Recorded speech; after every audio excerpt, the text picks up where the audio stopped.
Sunny Prabhakar is the growth director at Bevy, where he partners with global brands to scale thriving communities through live events, user groups, and digital platforms. With more than a decade of experience, Sunny has designed go to market strategies that tie community directly to business outcomes, strengthening customer relationships, reducing churn, and accelerating revenue growth. In this session, Sunny will share how to move beyond measuring support deflection and instead position community as a true growth engine.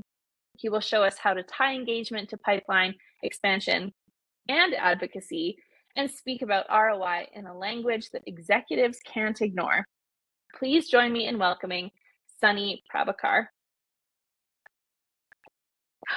And I love this picture. MC Sunny. MC Sunny. Yeah, appreciate the intro, Beth. Happy to be here. So excited to have you. Thank you for joining us. We're excited to hear from, growth director himself. How are we doing this? How are we proving value? Absolutely. I'm gonna go ahead and share my screen here. So popular.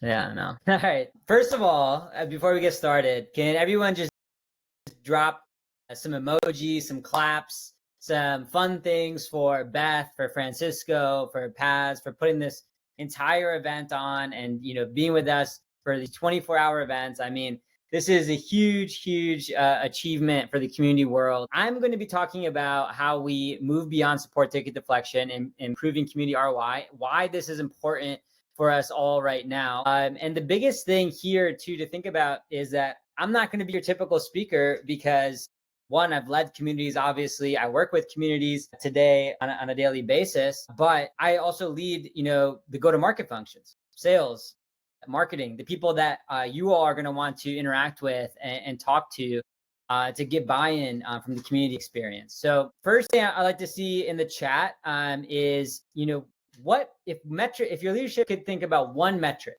just one, what would be the metric that they are thinking about? What is the one metric that your leadership cares about? If you want to put that in the chat, that would be amazing. Sorry, you hear some little voices. I have some additional coworkers today. Okay. So appreciate all the answers I'm putting in there. Think about that. What's one metric does your leadership, care about here? All right.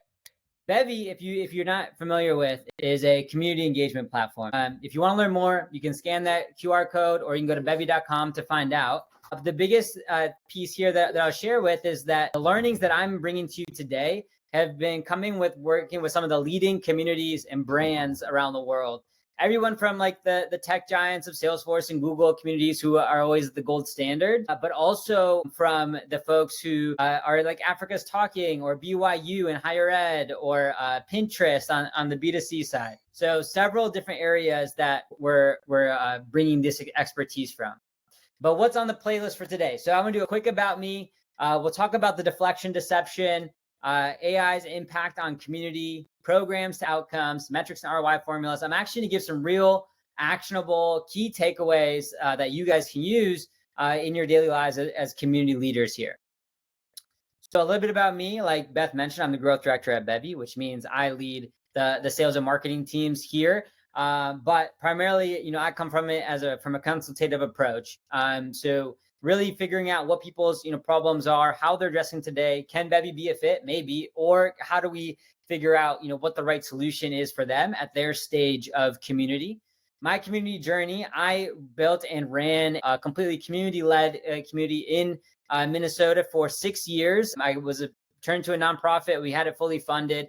And a lot of it was bringing it back into that ROI piece and the value that we're able to provide the businesses that we partnered with to bring that community to life.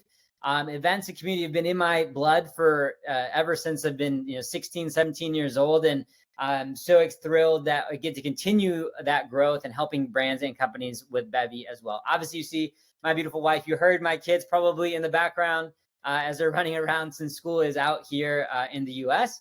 And so that's obviously taking up a big chunk of my life, but it's the biggest blessings that we've had. So when we talk about the deflection deception, right? Traditionally, if we think about forums in the early 2000s, support ticket deflection was the number one metric that people were trying to prove the ROI of community with, right? And what I'm trying to put here today is that support ticket deflection is still important, but it's not the most important. Business needs have changed. Community ROI proof is needed. We saw it within the biggest brands when a bunch of community leaders got cut from their positions, community budgets got slashed. The biggest reason why is because there wasn't a tangible value that was put back into the community. And even if you put the big number out there, hey, we saved $2 million in support tickets, it was a fuzzy math number. It wasn't a real savings that these business leaders could really tie that back to, right?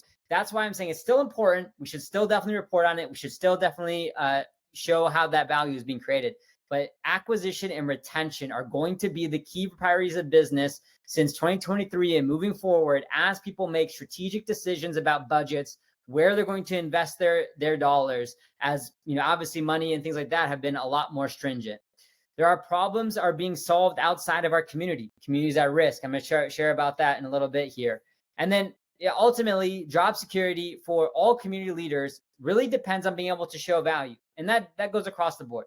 A job security for a marketing person is going to be able to show the value that they're bringing. Job security for an engineer is going to be able to show the value that they're bringing to the product. So that's not just a blanket statement, but this is like showing that this is what's going to help prove what the community impact is so that you can really show the value of your position and of the community itself.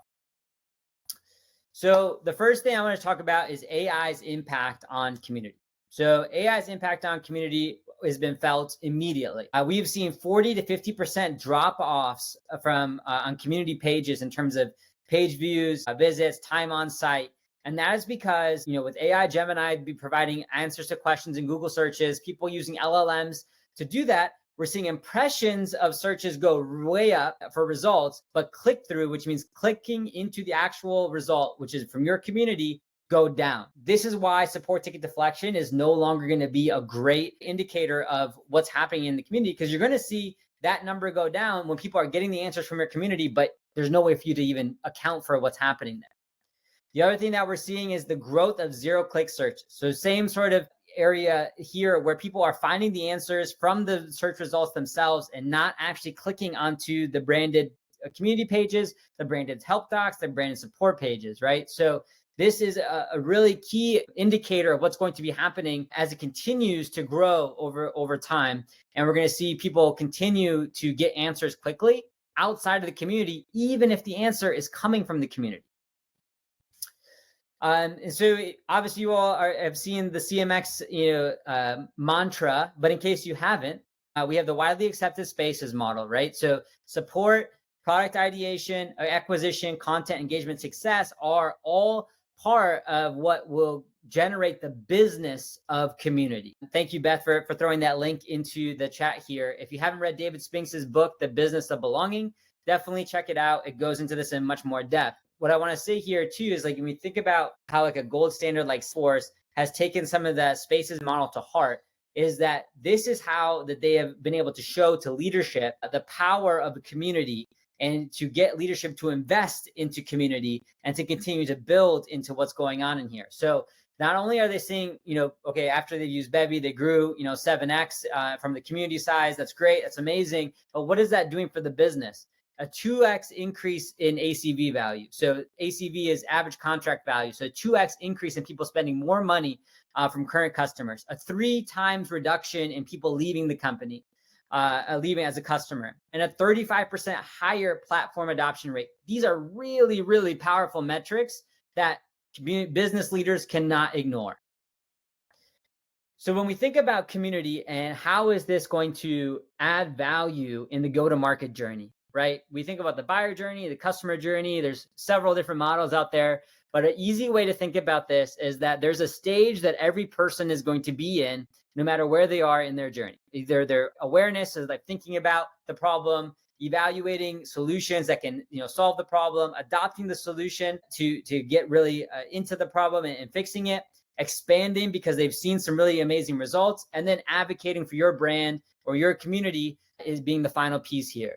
And some of the influential activities that we're seeing here, this slide deck will be available after, so feel free to steal all this for sure. But some influential activities: webinars, user groups, user-generated content, blogs, in gated content. So you get them into this awareness funnel, the evaluation stage. Now they're going to be meeting with others. They want to hear social proof. They want to understand how other people are using this product before they take the dive themselves. They want peer feedback. They want to read reviews. Think about when you go buy anything on Amazon. What's the first thing we do? We look at the reviews. When we want to look at a new movie that's on Netflix, what do? We look at the reviews. Same thing when people are buying software, or when they're buying your product or whatever thing that you're supporting here as a brand. Adoption. This is the key piece that community can really have a big influence on.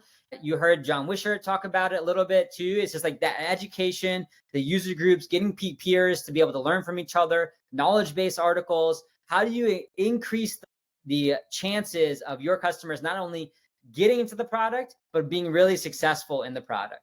And then once we've solved those things, it's the expansion areas, right? Ideation. Do we have a suggestion box where people can get their voices heard? Do we have product AMAs where people can get in front of the product team and get involved in that side of things?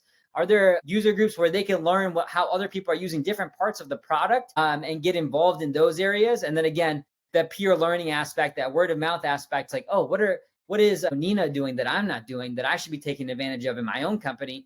Those are leading to natural progressions of, that's when we talk about increasing the average contract value, natural progressions of customers expanding their initial license or contract with the company. And then advocacy, right? This is where you identify your power users, identify your leaders, you get them into a customer advisory board, they share direct feedback, they become your stickiest people, they take you to the next company that they go to as well. They are going to be the ones that lead challenges. They're going to be the ones that you give ownership to into the community to run their own groups, their own events, and you really incentivize them. Gamification, you give them tickets to your big customer conference, you give them swag, you get them representing the brand. That's what is going to create that advocacy part where they're going to be start to sing your praises outside of your initial network. So I want to define a couple of terms here. And this might be, really basic for some of you, but for some of you, for the folks that I've talked to is, these terms are kind of foreign language, right? Community leaders don't really talk in these languages on a day-to-day basis versus like sales or marketing, right? So SEO, right? We've heard that term all before. Search engine optimization, getting your website to show up in Google and Bing searches. GEO is the new way that people are talking about AI engine optimization. So how do you get your community's content to be surfaced in LLM searches? How do you get your events, all those kind of things to be surfaced? And when people are going into ChatGPT or Perplexity or Gemini to ask questions. And MQL, so a marketing qualified lead, a lead that has passed initial qualification for sales to work. Guess what, community folks? You all have a big impact in that MQL number, and there's a clear way to tie that back in community attribution. I'm going to go into some of this in the top level, but I'm happy to dive deeper on a one-to-one. Feel free to add me on LinkedIn. I love talking about this all day. SQL, sales qualified lead. This one's a little bit out of your control, more of a lagging indicator is what we would call this. And this is when sales has qualified the MQL or the prospect and is pursuing an opportunity because of the hard work that you all have done in the community side. So source pipeline is going to be where the deal or opportunity originates from the community. And so, or from, whatever source, but for this instance, talk about community. This is so key and critical. This is literally the attribution, the dollars and revenue that your community is driving into the business. And then there's influence pipeline. And this one's a little bit more of a gray area, but it's opportunities that the community touches along the buyer's journey. So maybe they came in from a demo request form, but then they attended a community event, and then they attended a user group event, and then they attended your product AMA, and now they're becoming a customer. Those are all community touch points along the way that have influence along the buyer's journey. And there's easy ways for you to attribute that as long as your CRM and your Salesforce or your HubSpot or your ingrown solution is connected to the community activities that are happening in the system. So think about like programs and the different areas to do and the outcomes that they drive, right? So some of you have said that member growth is a key metric. Some of you have said that impact on sales and adoption, NPS, revenue, retention metrics, these are all key parts of it, right? So picking the program that you want to start with when you are really trying to focus on the go-to-market side of things is really important and key, and making sure that it's tied to a direct outcome that you can measure and influence. So user-led content, which would be like discussions, posts, maybe you give the ability for people to put in blog articles or knowledge articles, events, Q&A that can lead to SEO and GEO support and peer support. Champion-led peer groups can give you easy references and social proof areas, and those are going to be really easy for you to track. Onboarding cohorts to make adoption really good, and office hours to give you a faster time to value for these customers, and you're going to be able to measure that over time. A product ideation and forums, obviously going to build brand trust and give you, again, that higher adoption rate. And then HQ-led events, the webinars, the product AMAs, the customer conferences are going to be the ones that generate those MQLs, the SQLs, the sourced pipeline pieces of things that are, again, going to be very easy to track if you're tracking the community attribution into your system. Now, the caveat, I'm going to take a pause here, is saying that, look, all of this hinges on you all being really, really good community builders internally. So what that means is, how are you building relationships with your sales leaders? Impact, Jack Vaka said that impact on sales and adoption. So how are you building relationships with your RevOps team and with your CS team to really understand how you're going to be able to connect these two things together? That is going to be the biggest thing, right? So building those relationships, spending time one-on-one, really coming into the conversations of like, I want to help. Beth does that a great job with us too. She says, hey, I want to help. How do I help? What do you need? Where are the big gaps that you're seeing? What programs can we start that we can look at together? What are customers asking for that, we don't have content for today? What are some things that we can build together? And you get buy-in to build these relationships together. That's going to create really, really strong partnerships for you all. So I have a few formulas that you can use and steal. Definitely take these. I'm going to, in this, for the sake of time, I'm going to skip through these pretty quickly. But look, support savings, we saw, John Wish will talk about that too. It's deflected tickets times the number of dollars per ticket. And you have to work with support and finance to find that number of that dollar per ticket number. There's influence pipeline, so that you have a deals with community touches. You have influence percentage and value. You work with your sales and ops teams on that. Source pipeline, expansion, impact percentage, retention, impact percentage, and champion impact. The key part I'm going to point out on all of these formulas here is that each one is not something you can build on your own. This is something that you need to do as a team. You put together a tiger team or an ecosystem of people for the metric that you want to push, and you talk about, how are we going to do this together? Here are the numbers that I need to get from you. Here's the numbers that I want to give to you. How do we connect these two systems together and build this into a repeatable process where you have a dashboard that says, hey, this is what our expansion impact percentage is. This is what our source pipeline is. So that when you're giving your executive reports, it's so easy, just screenshot, boom, here's what we did this month to show the real value here.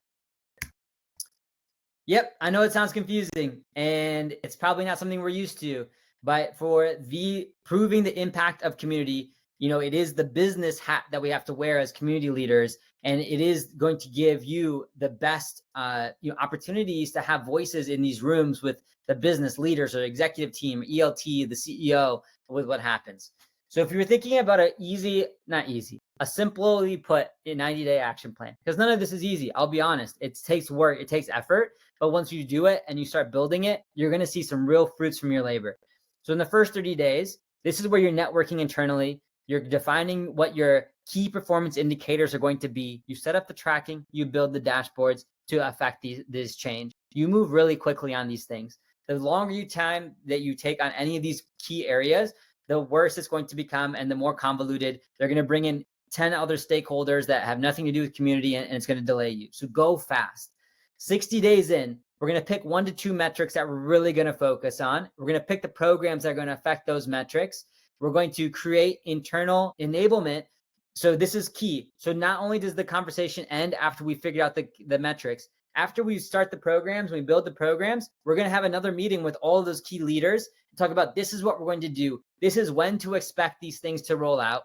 This is what you need to be paying attention to. And you can ask things from them now too, of like, okay, Sonny, what is going to be the playbook for when sales sees these MQLs come in from these events that we're running? CS team, what is the playbook that we're going to run to expand these accounts when you get these buying signals from the community?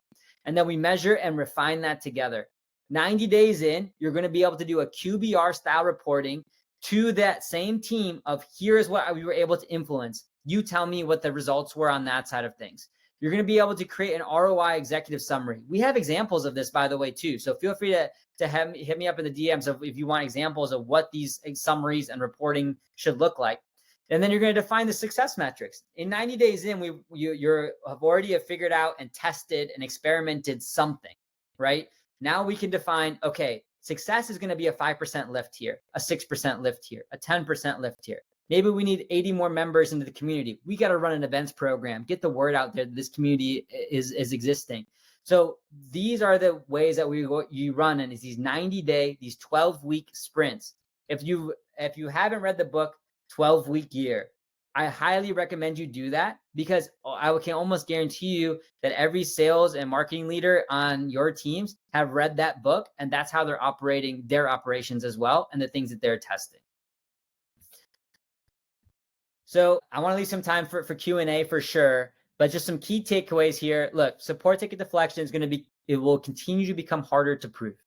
When we see these 0 click-through rates and AI answering the questions and pulling all the amazing content that you have in the community into AI, you're going to see your support ticket deflection numbers go down.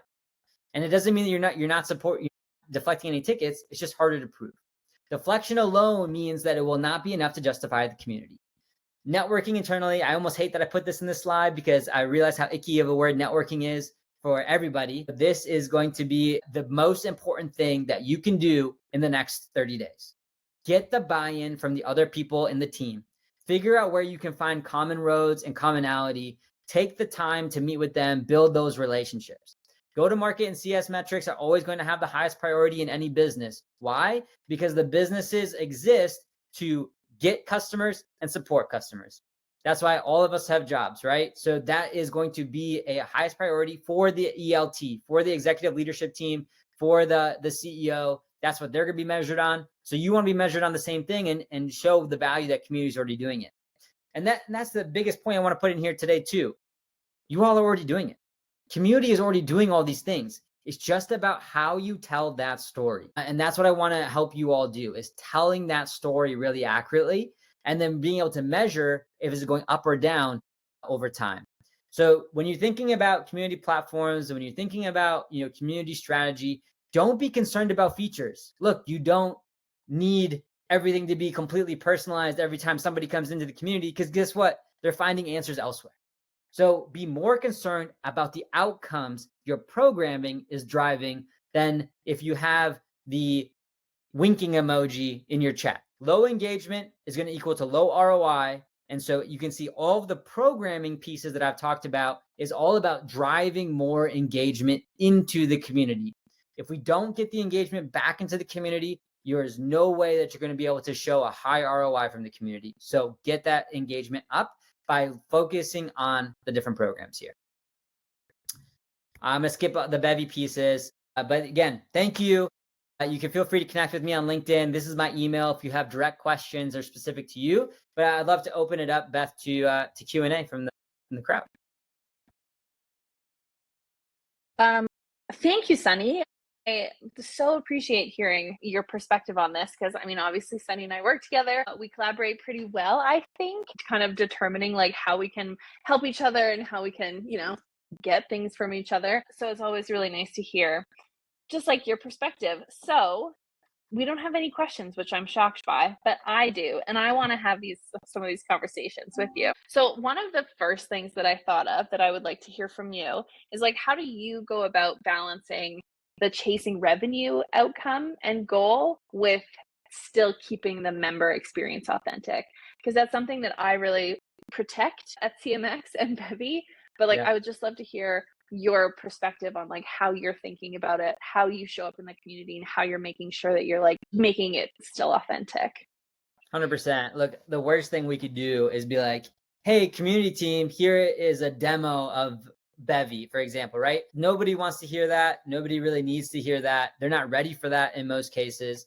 So the way that we think about even our sales process, even to the community side of things, is like, how can we bring in more customer stories to educate people first, right? So if I can connect Beth with, John Doe at Salesforce because he ran this incredible program that had all these incredible, driving metrics, but if whoops, they also are on Bevy. And if he gives us a shout out, great. But if he doesn't, not a big deal. But if you can bring your community value with the different events and the programming that you're running, that's going to be the first paramount piece of it. And then if you throw in like a slide or, shout out to Bevy, or shout out to Atlassian or whoever else is there, then people can, find those things on their own leisure. But the best part is that when you're do those programs and you do it around a topic that your product can solve, is then sales can see who is actually interested in that product. Now, if they can't go in and be, obviously overly blasting like the community, we should definitely protect that. And I think that's where like the internal networking really comes into play. You have to have a really good relationship with the community leader and the sales leader or the CS leader to say, hey, this is what our rules of engagement are going to be with these people who come to the event. This is the journey we want to take them on.